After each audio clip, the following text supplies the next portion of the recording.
शहर के जाने माने रईस हीराचंद और उनकी पत्नी सुजाता की चमचमाती महंगी कार बंगाल की एक पुरानी बस्ती की सुनसान गली में एक बेरौनक से पुराने मकान के बाहर आकर रुकती है। सुजाता, ये तुम मुझे किस जगह लेकर आई हो? ये तो कोई गरीबों की बस्ती लगती है। यहाँ ऐसा क्या है? हीराचंद के कुछ भी समझ में नहीं आ रहा था कि सुजाता उसे ऐसी अजीब सी जगह क्यों लाई है, जिस मकान में दिन में भी अंधेरा दिख रहा था और धुआं उठ रहा था। आप मेरे साथ अंदर चलिए, सब समझ जाएंगे। यहाँ हमारी हर समस्या का समाधान मिलेगा। सुजाता और हीराचंद आशंकित कदमों से उस मकान में दाखिल होते हैं। तभी उन्हें किसी महिला की बाहरी आवाज सुनाई पड़ती है। चले आओ, चले आओ। हीराचंद ने देखा कि उस मकान के अंदर अंधेरा था। अचानक हीराचंद की निगाह एक कमरे की ओर पड़ी, जिसके अंदर हल्की हल्की सी रोशनी आ रही थी और उस कमरे के अंदर से धुआं उठ रहा था। शायद उस कमरे के अंदर आग जल रही थी। है? ये किसकी आवाज है? यहाँ इतना अंधेरा क्यों है और ये धुआं कैसे उठ रहा है? मेरा तो यहाँ दम घुट रहा है। सुजाता और हीराचंद धीरे धीरे कदमों से उस कमरे के अंदर चले गए। अंदर वाले कमरे में बिखरे बाल वाली एक खूबसूरत सी बूढ़ी औरत सामने जल रही आग में एक मुर्गी की गर्दन काटकर उसका खून गिरा रही थी और मुर्गी का शरीर छटपटा रहा था। ये देखकर सुजाता को उबकाई आने लगी। हीराचंद ने सुजाता की ओर देखकर कहा, तुम ही मुझे यहाँ लेकर आई हो और खुद ही घबरा रही हो।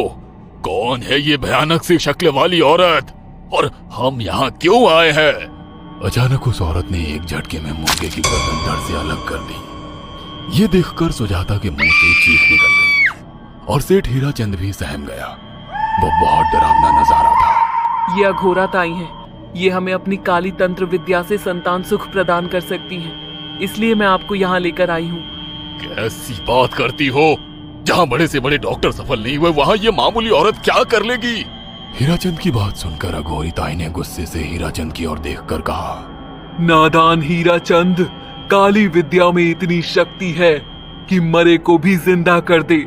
संतान पैदा कराना कौन सा मुश्किल है? तुम्हें मेरा नाम कैसे पता? क्या तुम सच में हमें संतान सुख दिला सकती हो? तुम जितनी दौलत मांगोगी मिल जाएगी, अगर ये संभव है तो। संतान का नाम सुनते ही हीराचंद की आंखों में चमक आ गई। वह संतान के लिए कुछ भी कर सकता था। तुम लोगों को मुझे एक नवजात शिशु लाकर देना होगा। मैं उस शिशु की बलि चढ़ा दूंगी और फिर वही शिशु तुम्हारे घर में फिर से जन्म लेगा। नवजात शिशु की बलि का नाम सुनते ही सुजाता और हरिचंद डर के मारे सिहर गए, पर उनकी आंखों में उनकी संतान का सपना ज्यादा बड़ा था। वो सब करने को तैयार थे। अघोराताई, आप जैसा कहेंगे हम वैसा करेंगे। बस हमें संतान सुख दिला दो। बिना वारिस के हमारी दौलत किस काम की? संतान सुख के लिए अंधे हो चुके सुजाता और हरिचंद अपनी नौकरानी शीला से एक नवजात बच्ची चोरी करवा के अघोरिताई को दे देते हैं।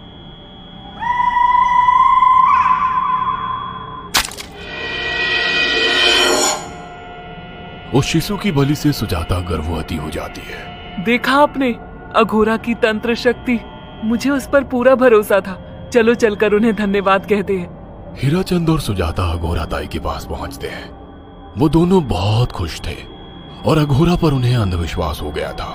अघोराताई, आप महान तंत्रिका है।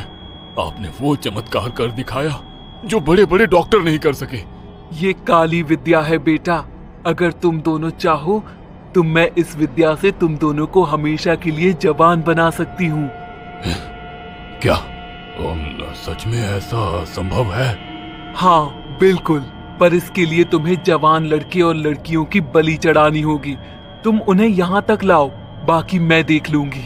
जवान रहने की लालच में अंधे सुजाता और हरिचंद एक अनाथ आश्रमों से हर रोज एक लड़की या लड़के को गोद लेने के बहाने अघोरी के पास बलि चढ़ाने ले जाने लगे। और एक दिन अघोरिताई ने हीराचंद और सुजाता से इंसानी मांस खाने को कहा। पूरी तरह से इंसान से हैवान बन चुके अब वो दोनों इंसानी मांस खाने के लिए तैयार भी हो गए। ये गर्म खून और मांस खाकर तुम लोगों की उम्र भी बढ़ जाएगी। खाओ इसे। हाँ, सच में ये इंसानी मांस बड़ा स्वादिष्ट है। अघोरा ने अपनी बातों में फंसाकर सुजाता और हरिचंद को नरभक्षी बना दिया था। वो तीनों हर दिन बलि चढ़ाकर खून पीकर मांस खाने लगे।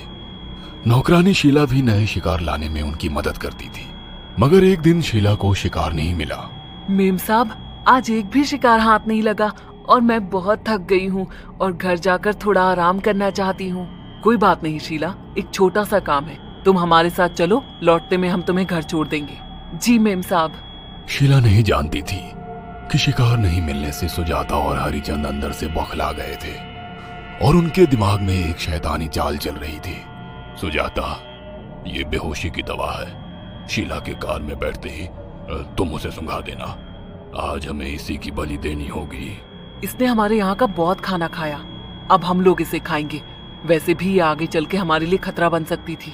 कार में बैठते ही सुजाता शीला को बेहोश कर देती है और वो लोग सीधे अघोरी ताई के यहाँ पहुंच जाते हैं, जहां अघोरी ताई शीला की बलि चढ़ा देती है और तीनों मिलकर उसे नोच कर खाते हैं। अघोरी ताई, हमको बलि चढ़ाते हुए पूरा 1 साल हो गया है। हमारा बेटा भी साल भर का हो चुका है। अब और कितनी बलि देनी होगी?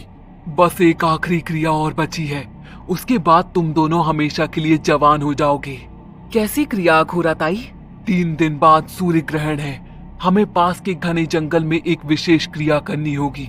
उसके बाद तुम लोग कभी बूढ़े नहीं होगे। कितना अच्छा होगा, हम हमेशा जवान रहेंगे और सालों साल तक अपनी दौलत से ऐश करेंगे। हाँ, सच कहा। अघोरा ताई ने हमारे हर सपने पूरे कर दिए। 3 दिन बाद बंगाल के बियाबान जंगल में कोहरे और ओस से भीगे पेड़ों के बीच एक घने बरगद की बेलों पर कटे इंसानी सिर लटक रहे थे, जिसमें से खून टपक रहा था। काले जादू का सामान भी रखा था। कितनी भयानक जगह है ये, हर तरफ कटे हुए सर लटक रहे हैं। थोड़ी देर में सब समझ जाओगे, बैठ जाओ और मेरे साथ ये मंत्र दोहराओ। अघोरा, ये किन लोगों की कटी हुई गर्दनें हैं? आप यहाँ क्या करने वाली हो? हीराचंद की बात सुनकर अघोरा जोर जोर से हंसने लगी और उसने एक शैतानी हंसी हंसते हुए हीराचंद की ओर देखकर कहा, तुम जैसे ही लोगों ने अपनी इच्छाओं को पूरा करने के लिए इन लोगों की बलि चढ़वाई है और फायदा उठाया है। अब तुम दोनों आंखें बंद करके यहाँ बैठ जाओ और मेरे साथ मंत्रों को दोहराते जाओ।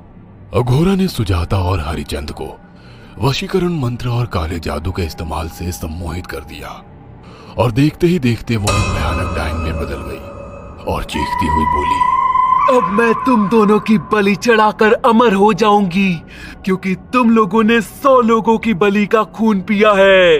देखते ही देखते उस डायन ने फरसे से एक एक करके सुजाता और हरिचंद की गर्दन काटकर जल रही आग में बलि चढ़ा दी और उनका गर्म खून पीने लगी। जब तक तुम जैसे मूर्ख और लालची लोग अपने फायदे के लिए दूसरों को मेरे पास लाते रहेंगे, मैं उनका फायदा उठाकर ऐसे ही उनकी बलि चढ़ाती रहूंगी।